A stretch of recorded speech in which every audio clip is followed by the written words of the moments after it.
¿Qué opinas del argumento de la manosfera ya insertado entre los jóvenes de que la naturaleza del hombre es ser proveedor y protector, mientras que la mujer debe ser protegida y sumisa? ¿Cómo se puede contraargumentar? Estudiando historia. Estudiando historia. Hay una gran historiadora británica, que es Eleanor Janega, que ha estudiado mucho estos asuntos, sobre todo dedicándose, fíjate qué curioso, a estudiar el sexo en la Edad Media, la sexualidad en la Edad Media, la práctica sexual en la Edad Media, la acrobacia horizontal en la Edad Media.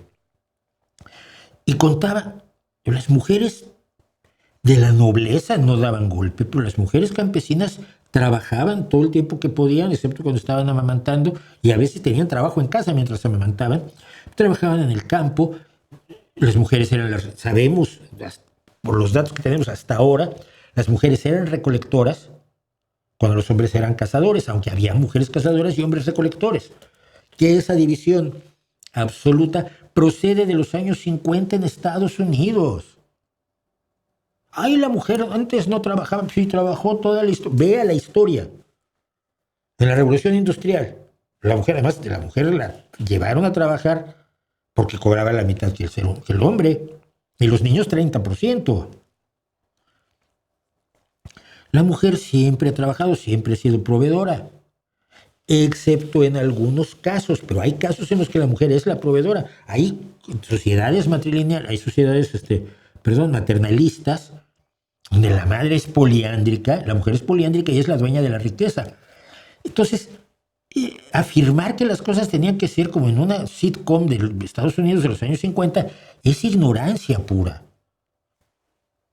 Ve y diles, a ver, ¿cómo es posible que la mujer siempre haya participado? La primera gran novelista, me estoy acordando de La ciudad de las mujeres, se llama su novela, ¿cómo se llamaba ella? Los nombres nunca han servido para ellos. Y desde que hago esto, el problema es que se ha enterado todo el mundo de lo malo que soy con los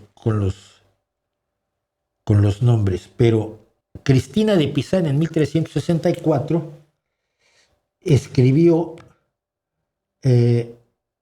tratados, biografías y poesía.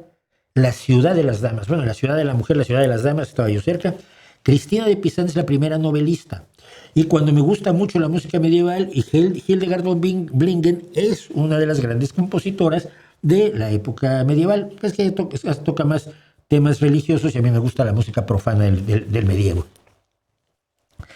Eso de la naturaleza no se sostiene.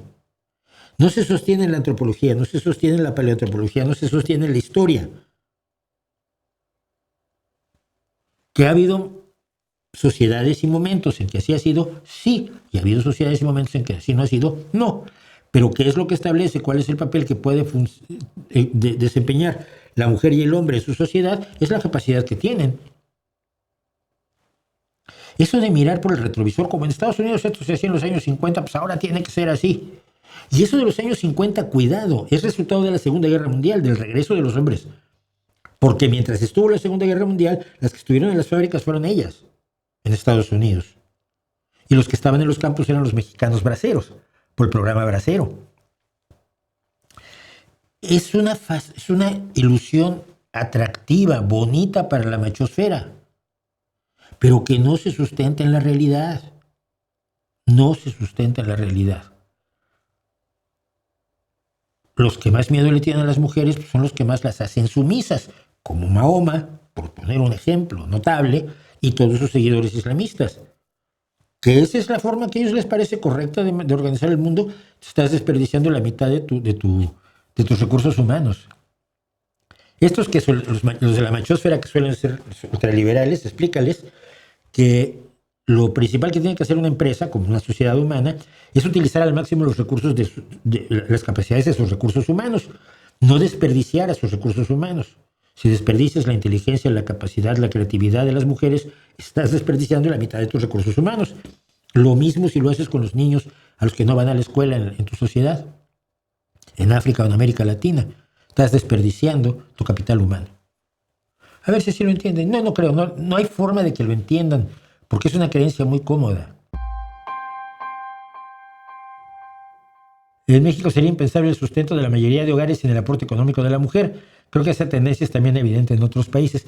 Sí, pero son distintas. A ver, en el mundo postguerra primero, un sueldo mantenía una familia.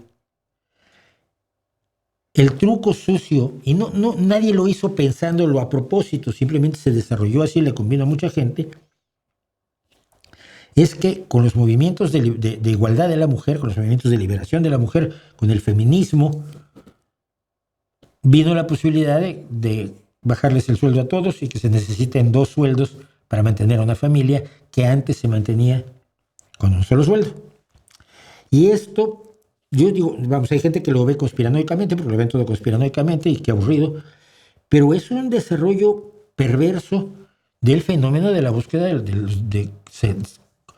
no solo los derechos de la mujer, sino reconocer su capacidad y su aportación, su importancia. En México no fue la Segunda Guerra Mundial lo que marcó a la mujer abnegada, sino fue el cristianismo, como en España. Entonces esa mujer ideal, abnegada, Sara García, en México, esa mujer la representó muchas veces Sara García en el cine mexicano, esa mujer que lo aguanta todo, mátame, pégame, déjame llena de hijos, te sigo amando, es muy hija de un cristianismo mal entendido, que es lo mismo que le da el lugar inferior a la mujer después de la República en España, ¿no? La mujer en España de 1939 a 1978 vive como la mujer iraní hoy.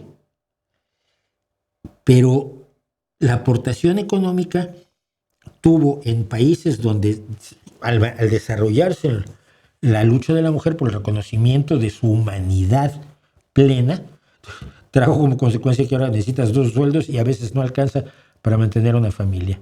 Pero ¿qué te digo yo? Mi padre se hizo humo cuando yo tenía 5 años y a mí me mantuvo mi madre. Hasta los 18 empecé a trabajar en serio. Empecé a trabajar a los 18, sí. Había tenido un trabajo a los 13, pero en serio, a los 17, 18 años empecé a trabajar y hasta hoy. Pero mi madre me mantuvo en una escuela privada y me mantuvo muchos caprichos y mis respetos a la señora, aunque tuvimos grandes confrontaciones. Bueno,